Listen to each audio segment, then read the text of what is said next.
আমার ছেলে স্যার এখন প্রায় 3টায় 2টায় করে উনি নামিয়ে যায়, ম্যাডের মতো হয়ে গেছে স্যার। আমার সন্তান কি হইবে আমি জানি না স্যার। আমি আর বিচার বিভাগে জানি চাই, আমার টাকা নেই স্যার, আমার কিছু নেই স্যার, আমি আশ্রয় কেন্দ্রে থাকি স্যার। আমার এই সম্বল, আমার আশা ভরসা এই ছেলে দিয়ে স্যার, আমার আর 5টা বাচ্চাও নেই আমার, যে ভবিষ্যৎ আমার আরো করাইয়া দেবে। আমার নাম লিপি, আমার স্বামীর নাম মাহবুব আলম, ছেলের নাম মোমেন।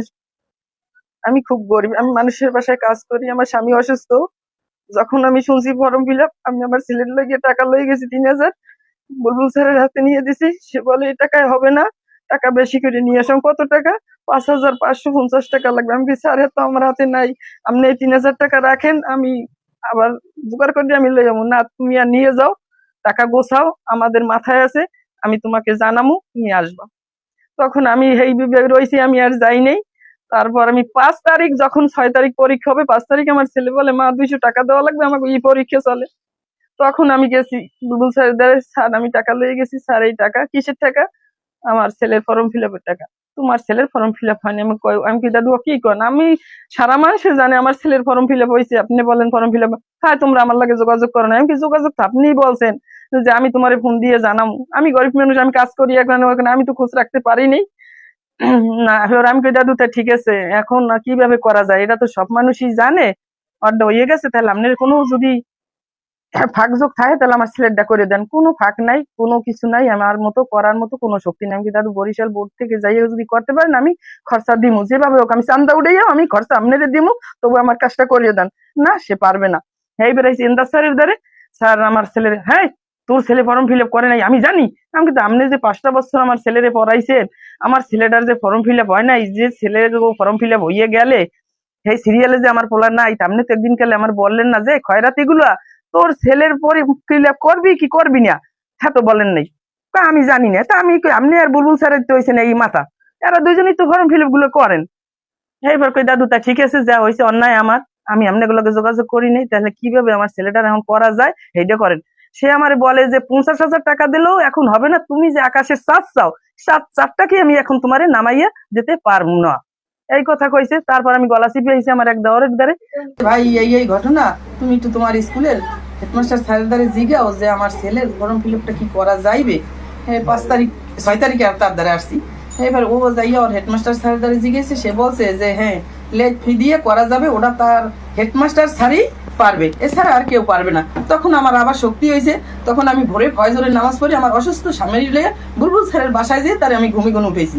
উঠেই বলছি যে দাদু আমার অন্যায়, দাদু আমি পাও ধরেছি, আমার ছেলেটা বাঁচান, আমি আমার ছেলেটা বাঁচবে না, তোর ছেলে না বাঁচলে আমি কি করবো? আমার হাই দিয়ে আমি গেছি, দাদু রাগই না, আমি গলা চিপে হেডমাস্টার স্যারের দ্বারা গেছি। সে আমারে বলছে সে আমারে বলছে যে লেট ফি দিয়া এটা আপনার হেডমাস্টার স্যারই পারে। তখন সে আমারে বলছে আর তাহলে ঝালনা দিয়ে আমার হাত দিয়ে এরকম করে তুই আনতে যা, তুই আনতে যা, তোর গলা চিপের স্যারের দ্বারে যাইয়ে তুই করি আন, আমার দ্বারে আইসো কা। আবার দূর দূর করে নামাই গেছে, আই করছি, আইয়া প্রিন্সিপালের দ্বারে গেছি যে দাদু আমার অন্যায়, আপনি আমার এই ফর্ম ফিল আপটা করে দেন, আমার ছেলের দ্বারা আমি বাঁচাইতে পারবো না। বলে যে এখন তোর জন্য একটা বোর্ড খুলবে না, তোর একটা ফর্ম ফিল আপের জন্য বোর্ড ধরবে না। তখন দাদু আমি এই 5 তারিখ হইতে 1 তারিখ হইতে তাকে পাও ধরতে ধরতে আমি আর তাকে লাগে আর পারলাম না। তারপর আমি পরীক্ষার দিন এখানে আসছি, আমার একটাই বলছে যদি নার্গিসের ছেলে পরীক্ষা দেয় তোর ছেলে পরীক্ষা দেবে, এই আশা দিয়ে আমার এতদিন তারা রাখছে। তখন আমার ছেলে আমি রেডি করিয়া বাসায় রাখিয়া আমি এখানে আসছি। আইসে কোনো স্যারের আমি পাই না, 12টার কালে আমি এন্দার স্যারের পাইছি। স্যার কি কথা আপনার লাগে আসলে আমার, সে বলে সে ছেলে কি পরীক্ষা দেয়? আমি কি আপনি কি নতুন করে কাহিনী করেন? সে ছেলে পরীক্ষা তো দিতেই আছে, তাহলে আমার ছেলে পরীক্ষা দিলে না? হ্যাঁ আমের লাগে কি কম, আমের লাগে কি কম, ওটা দেখবো না। আমি আর কি দেখবেন, আর কি দেখবেন আপনি? আপনি আমার ছেলের যদি কিছু হয় তাহলে আমি কিন্তু উলন্যে থাকবো না, উলন্যে আমি রাখবো না। মানে 1 কান কাটা হেয়ারে ডাকিয়ে 2 কান কাটা হেয়ারে বলে ওই 1 কান কাটা হে ডাকিয়ে 2 কান হে উদলে করে আরে দাদা আমার এখন আর কিছু নেই, আমার ছেলে যদি না বাঁচে তাহলে আমি তো কের দিকে চাবো না। জান আপনি কি করবেন, আমি যাইয়া করা ঠা করেন, আমি কি আসছে তেমনি আমার মাথাটা ফাটাই দেন, তবু আমি হিন বিশ্বাস হয়ে যাই, তো আমার ছেলের কাহিনী আমি যাই দেখতে পারবো না। এই কথা তার কাছে বলছি, সে বলছে কালকে আপনি 5টায় কলেজে আসবেন, আমার সাথে আমার কথা আছে। আমি এই কালকে আবার হ্যাঁ কলেজে যাই তারে ফোন দেই, সে আমার ফোনও রিসিভ করে না। তার বাসায় আসি, তারপর ওর সাথে বলি বা দাদু কই, কয় সে তার ওই ভাইজির শাশুড়ি মারা গেছে, সেই জায়গায় গেছে। সে আর এখন তো হয়তো আসে নাই। তারপর আমার লাগে আর যোগাযোগ হয় নাই। আমার ছেলে স্যার এখন রাত 3টায় 2টায় ঘরে উনি নামিয়ে যায়, ম্যাডের মতো হয়ে গেছে স্যার। আমার সন্তান কি হইবে আমি জানি না স্যার। আমি আর বিচার বিভাগ জানি চাই, আমার টাকা নেই স্যার, আমার কিছু নেই স্যার, আমি আশ্রয় কেন্দ্রে থাকি স্যার। আমার এই সম্বল, আমার আশা ভরসা এই ছেলে দিয়ে স্যার। আমার আর 5টা বাচ্চাও নেই আমার, যে ভবিষ্যৎ আমার আরো বাড়াইয়ে দেবে। আমি কোথায় চাই, দয়া করে আমার খালি ছেলেটা সে কিভাবে পরীক্ষা দেবে। আমি অল্প কয়টা ফিল করছি, মাত্র 2 সেকেন্ডে ফিল করছিলাম, যার কারণে আমার ফর্ম ফিল আপ করে। কিন্তু আমার সে আরো বেশি ফিল করছে অনেকে, 10টায় বা 11টা এরকম অনেক ফিল করছে, কিন্তু তাদের ফর্ম ফিল আপ করছে এক চান্সই। আর আমার আম্মু প্রায় কি কমান পুরো 1 সপ্তাহের মতো ঘুরছে, কিন্তু তারপর আমার ফর্ম ফিল আপ করেনি স্যার। কেন করেনি? টাকার কারণে।